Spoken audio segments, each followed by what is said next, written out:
ചേട്ടാ ഒരു പെണ്ണിന്റെ പേര് പറഞ്ഞേ. രാധിക എസ്.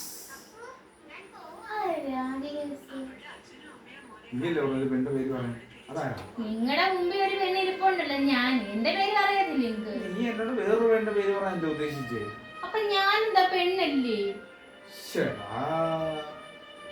വേറൊരു പെണ്ണിന്റെ പേര് പറയാൻ പറഞ്ഞു. നിന്റെ പേരല്ലല്ലോ ചോദിച്ചേ. വേറെ പെണ്ണിനെ കൂടി നിങ്ങളുടെ അമ്മയില്ലയോ? അമ്മയുടെ പേര് പറയായിരുന്നല്ലോ. പെങ്ങളുണ്ടല്ലോ, പെങ്ങളുടെ പേര് പറയായിരുന്നല്ലോ. അത് ഈ രാധിക എസ്. നമ്മുടെ ഈ വീട്ടിൽ പോലും അങ്ങനെ ഒരാൾക്കില്ല പേര് രാധിക. ആരുമല്ലെന്ന് എനിക്കറിയത്തില്ല. ഒരു പേര് പറയാൻ പറഞ്ഞ ഞാൻ പറഞ്ഞു. ഇതിനൊക്കെ പറഞ്ഞ രാധിക എസ്. അത് ഈ രാധിക വേറെ എത്രയോ പേരുകളുണ്ട് നമുക്ക് അറിയാവുന്ന. എന്റെ കൂടെ 10ാം ക്ലാസ്സിൽ പഠിച്ച കൊച്ചിന്റെ പേരാ. 10ാം ക്ലാസ്സിൽ പഠിച്ച കൊച്ചിന്റെ പേര് അത് ഓർമ്മയാണ്. അങ്ങനെ വരട്ടെ.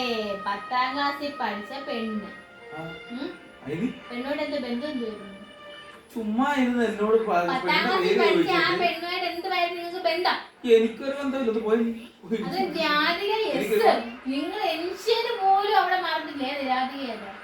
ഈ രാധിക എസ് ആരാ? എന്റെ കുഞ്ഞെ ഞാൻ ചുമ്മാ പറഞ്ഞ. നീ എന്നോട് ചോദിച്ചപ്പോ ഞാൻ പറഞ്ഞു രാധിക എസ്. എന്നെ പൊട്ടിയാക്കാൻ എനിക്കിപ്പോ അറിയാം രാധിക എസ് ആരാ. കട ഒന്നും പോകുന്നില്ല. രാധിക എസിന്റെ കയ്യിൽ പറഞ്ഞിട്ട് പോയിച്ചാൽ മതി.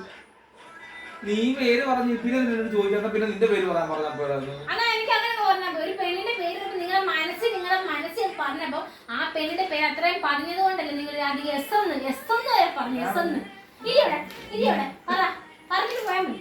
ഞാൻ പറഞ്ഞു രാധിക